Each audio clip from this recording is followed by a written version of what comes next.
Hello friends, good evening. मैं अरविंद साहू पढ़ लो जी YouTube channel पर आपका स्वागत करता हूं। आज हम बिल्कुल नया चैप्टर शुरू करने वाले हैं, मोस्ट अवेटेड, जिसका हमें लगभग सभी लोगों ने इसका बोला था कि आप सबसे पहले नंबर सिस्टम्स पर क्लासेस रिकॉर्ड कीजिए। ठीक है, अब नंबर सिस्टम पर क्लासेस रिकॉर्ड करने के लिए मैंने पहले मेरे को एलसीएम और एचसीएफ इसलिए पढ़ाना पड़ा कि जैसे हम नंबर सिस्टम के क्वेश्चन करते हैं तो उसमें कहीं ना कहीं हम एचसीएफ और एलसीएम का यूज भी करते हैं, इसलिए हमने पहले एलसीएम एचसीएफ की। अब हम शुरू करते हैं यहाँ से अपनी रियल मैथ्स। अब आपका नंबर सिस्टम होगा, एचसीएफ एलसीएम हो गया है आपका। इसके बाद हम छोटे छोटे चैप्टर्स से आगे बढ़ते जाएंगे और पूरी मैथ्स कंप्लीट करेंगे। ठीक है, एडवांस में आपको ट्रिग्नोमेट्री करा चुका हूँ और एडवांस अलग पार्ट चलेगा और आपका अरिथमेटिक अलग चलेगा। ठीक है, चलिए आज की क्लास शुरू करते हैं। हम एचसीएफ एलसीएम नंबर सिस्टम्स की पहली क्लास है आज।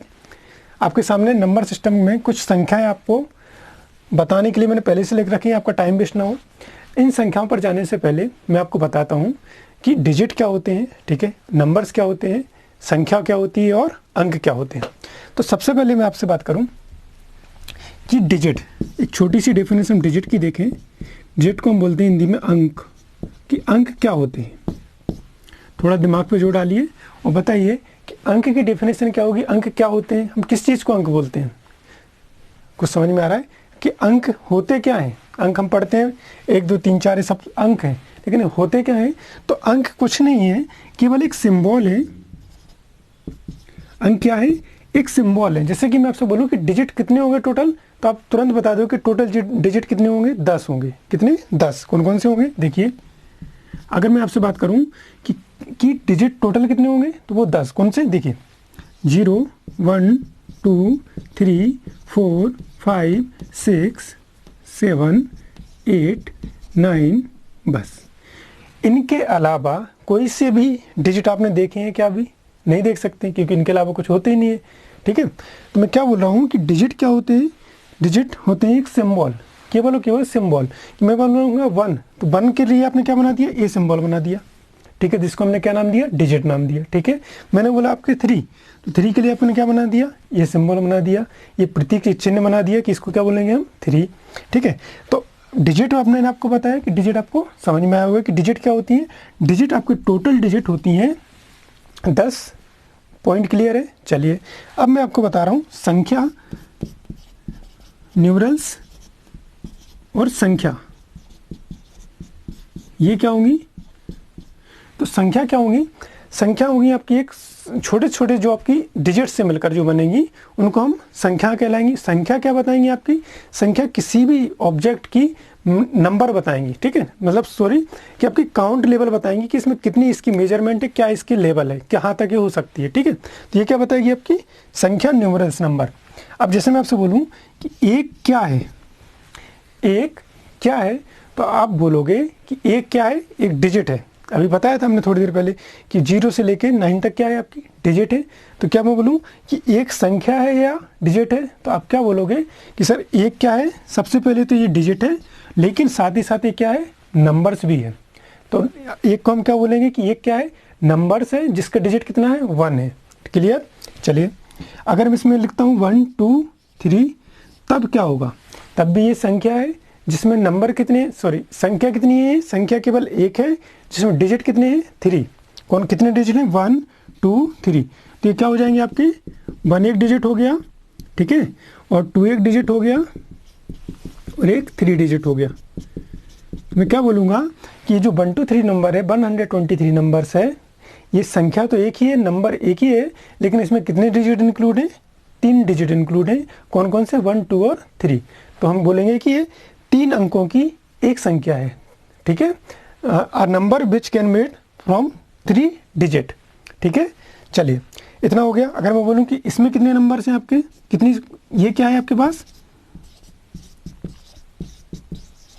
ये क्या है, तो आप बोलोगे कि ये भी हमारी क्या है, एक संख्या है जिसमें कि कितने डिजिट हैं, जिसमें कि 8 डिजिट हैं। तो यहाँ तक आपको चीज़ें समझ में आई। मैंने आपको आज नंबर और डिजिट बताया कि डिजिट क्या होगी, डिजिट होंगी आपकी 0 से लेके 9 तक। ठीक है, सिंबल है, एक प्रतीक है।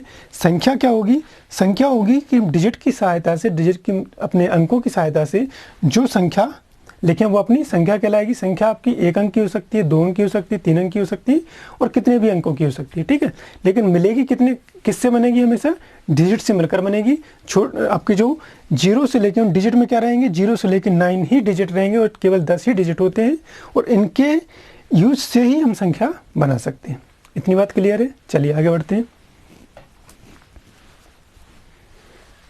अब हम बात करते हैं कि संख्याओं में क्या क्या होगा, कौन कौन सी संख्याएं होती हैं। और यहाँ से इम्पोर्टेंट पार्ट है आपका, क्योंकि यहाँ से क्या होगा कि आपको चीज़ें समझ में आएंगी कि प्राकृतिक संख्या क्या होती है। अब जैसे क्वेश्चन आ जाता है कि 1 से लेके 50 तक की प्राकृत संख्याओं का सम बताइए। 1 से लेके 50 तक की प्राकृतिक संख्याओं का सम बताइए। Find the sum of 1 to 50 numbers, ठीक है।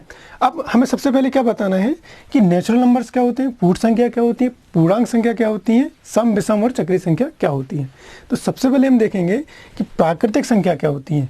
तो जो 1 से शुरू हो और कहाँ तक जाए, इन्फिनाइट तक। कहाँ तक, 1 से लेकर 1 से शुरू हो रही है, कहाँ तक जाएंगी ये आपकी, इन्फिनाइट तक। 1 2 3 4 5 6 7 8 कहाँ तक, इन्फिनाइट तक।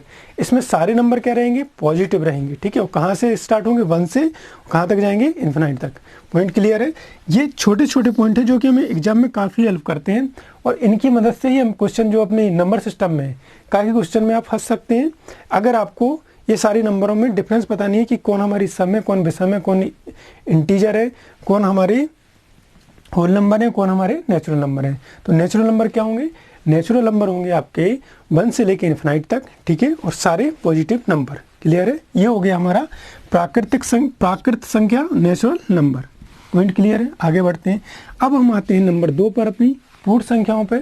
अगर मैं प्राकृत संख्या नेचुरल नंबर्स में 0 इंक्लूड कर दूं, ध्यान से सुनना, अगर मैं प्राकृत संख्या जो कि हमारे 1 से लेकर इन्फिनाइट तक है उसमें 0 इंक्लूड कर दूं तो वो क्या बन जाएगा, होल नंबर, पूर्णांक, पूर्ण संख्या है।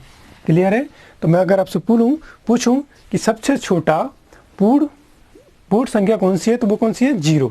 क्लियर है। पूर्ण संख्या कहाँ से शुरू होंगी, 0 से। और प्राकृत संख्या कहाँ होंगी, आपके नेचुरल नंबर कहाँ से शुरू होंगे, तो वो होंगे 1 से। क्लियर चीज़। चलिए आगे बढ़ते हैं। आगे मैं बात कर रहा हूँ आपसे इंटीजर्स की, पूर्णांक संख्या की। अब किसकी बात कर रहा हूँ, पूर्णांक संख्या की। अगर हम माइनस इन्फिनाइट से काउंट करके प्लस इन्फिनाइट तक जाएं, मतलब जितने भी माइनस की संख्याएं हैं, ठीक है, चाहे वो इन्फिनाइट से शुरू हो, और कितनी भी पॉजिटिव संख्याएं जो कि इन्फिनाइट तक जाएं, अनंत आपकी जाएंगी, ठीक है। तो जितने भी माइनस या प्लस के नंबर हैं, सारे नंबर्स किस में आ जाएंगे, आपके इंटीजर्स में, ठीक है। इसके पहले जो आपके प्राकृतिक, नेचुरल और होल नंबर थे, उनमें उसमें माइनस का कोई रोल नहीं था। लेकिन अगर हम माइनस के सारे नंबर और प्लस के सारे नंबर को इंक्लूड कर लें तो वो क्या बन जाएगी, आपकी पूर्णांक संख्याएं, इंटीजर्स नंबर। पॉइंट क्लियर है। चलिए, तीनों हो गए पूर्णांक संख्या, इंटीजर्स नंबर। अब सम विषम सभी को आती होगी, लेकिन फिर भी मैं बता देता हूँ। सम संख्या वो जो कि हमारी 2 4 6 8 10, यानी कि जो हमारे 2 से डिवाइड हो जाए। सम संख्या कौन सी होती है, जिनको हम 2 से डिवाइड कर सकें, ठीक है, डिवाइडेड बाय 2, वो कहलाएंगी हमारी सम संख्याएं, ठीक है।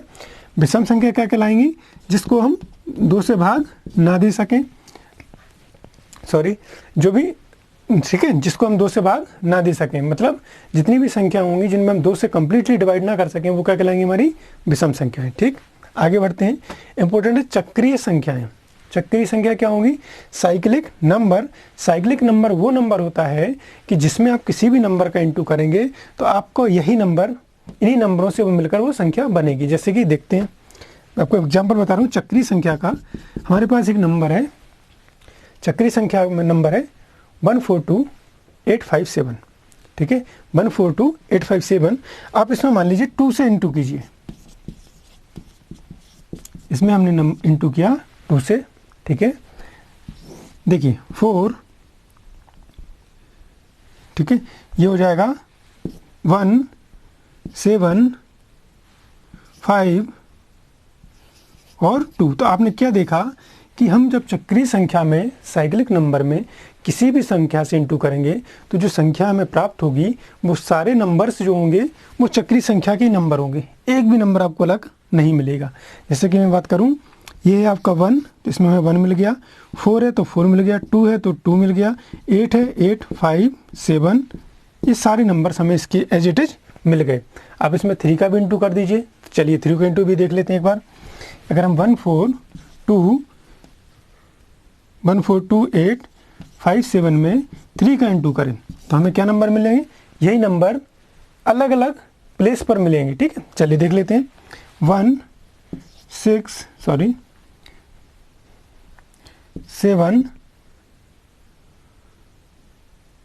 5 7, एक मिनट,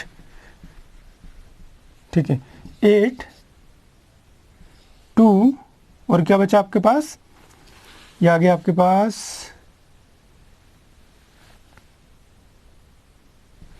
4। देखिए आप ध्यान से देख लीजिए, आपको 7 भी मिल गया, 5 भी मिल गया, 8 भी मिल गया, 2 भी मिल गया, 4 भी मिल गया और यहाँ पे आपके शुरू में 1 भी मिल गया। ठीक है, तो मैं कहने का मतलब क्या है कि वो सारी संख्याएं, वो सारे नंबर्स जिनमें किसी भी संख्या से आप मल्टीप्लाई करने पर जो संख्या बनेगी वो उन्हीं संख्या के रिपीटेशन से, उन्हीं संख्याओं से बनेगी, तो क्या कहलाएगी आपकी साइक्लिक नंबर। मतलब क्या हुआ, हमने 1 4 2 8 5 7 नंबर लिया, इसमें किसी भी नंबर से गुणा करोगे तो जो संख्या बनेगी वो 1 4 2 8 5 7 का यूज करके ही बनाई जाएगी और यूज करके ही बनेगी। पॉइंट क्लियर है? ठीक है, तो मैंने आपको डिजिट बताया, संख्या बताई और आपके प्राकृतिक संख्या, पूर्ण संख्या, पूर्णांक, सम, विषम और चक्रीय संख्या बता दी। एक पॉइंट और बच रहा है जिसमें मैं बता रहा हूँ आपको भिन्न। अब इसका पहले स्क्रीनशॉट ले लीजिए। ठीक है, छोटी सी चीज़ है लेकिन इंपॉर्टेंट है, याद रखना। प्राकृतिक संख्या नेचुरल नंबर 1 से लेकर इन्फिनाइट तक, होल नंबर पूर्ण संख्या है। अगर हम नेचुरल नंबर में 0 ऐड कर दें तो पूर्ण संख्या है, पूर्णांक संख्या है। प्लस इन्फिनिटी से माइनस इन्फिनिटी तक सारी संख्याएं हो जाएंगी। इवन संख्या है, जो संख्या है 2 से डिवाइड हो, ठीक है, वो इवन संख्या है। वो संख्या है जो 2 से डिवाइड ना हो, ऑड संख्या है। साइक्लिक नंबर वो नंबर जिसमें किसी भी संख्या से आप इंटू करने पर वही संख्या, जो संख्या प्राप्त हो, उन्हीं संख्याओं का यूज करके बनाई जाए। इतनी पॉइंट क्लियर है? चलिए आगे बढ़ते हैं। अब मैं बात कर रहा हूँ भिन्न का। भिन्न अच्छे से जानते हैं आप लोग, परिचित है, भली बात ही। फ्रैक्शन क्या है, इंग्लिश में क्या बोलेंगे इसको, फ्रैक्शन। क्लियर है पॉइंट? बिल्कुल आराम से पढ़ा रहा हूँ मैं, कोई जल्दबाजी नहीं कर रहा हूँ, धीरे धीरे चीज़ों को पढ़ते हुए जा रहे हैं। ठीक है, फ्रैक्शन में क्या होगा, वो नंबर्स जिसको हम P/Q के फॉर्म में लिख सकें। ठीक है, क्या लिख रहा हूँ मैं, P/Q के फॉर्म में लिख सकें, और जहाँ Q is not equal to 0। और Q कैसा नहीं होना चाहिए, हमें कभी भी Q 0 के बराबर नहीं होना चाहिए। अगर मान लीजिए आपने 1/0 लिख दिया तो इसका मतलब होगा कि ये नॉट डिफाइन हो जाएगी। क्लियर? ठीक है, तो Q नहीं, क्या नहीं होना चाहिए, Q कभी भी 0 के बराबर नहीं होना चाहिए। चलिए आगे बढ़ते हैं। तो संख्या भिन्न में क्या रहेगी, 1 बाई, मान लीजिए 4, 1/3 है, तो 1/3 अपने आप में क्या है, एक फ्रैक्शन है, एक भिन्न है। इसमें ये क्या कहना रहेगा आपका, न्यूमरेटर, ये डिनोमिनेटर, ये अंश और ये हर। इतनी बात तो सभी को समझ में आती है।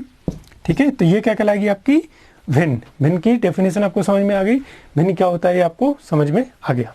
ठीक है, ये छोटी सी छोटी चीज़ें थी आज नंबर सिस्टम में। अब देखिए मैं आपको, इसके आगे बढ़ते हैं। अब मैं आपको बता रहा हूँ प्राइम नंबर और को प्राइम नंबर। प्राइम नंबर और को प्राइम नंबर, ये 2 पॉइंट और समझ लेते हैं। प्राइम नंबर और को प्राइम नंबर।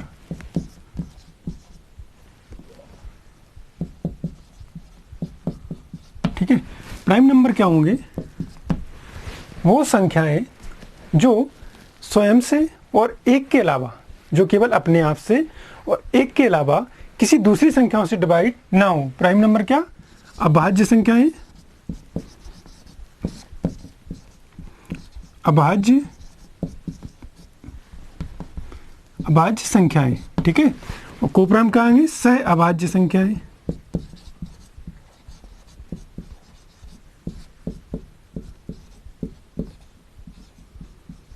सहअभाज्य संख्याएं।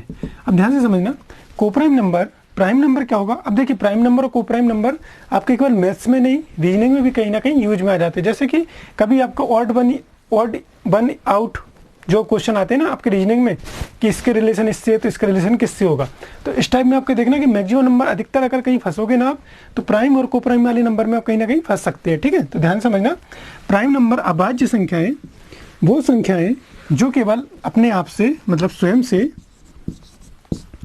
या 1 से डिवाइड होती हैं। या तो वो संख्या किससे डिवाइड होगी, स्वयं से या केवल 1 से, तो वो संख्या कैसी कहलाएंगी, अभाज्य संख्याएं।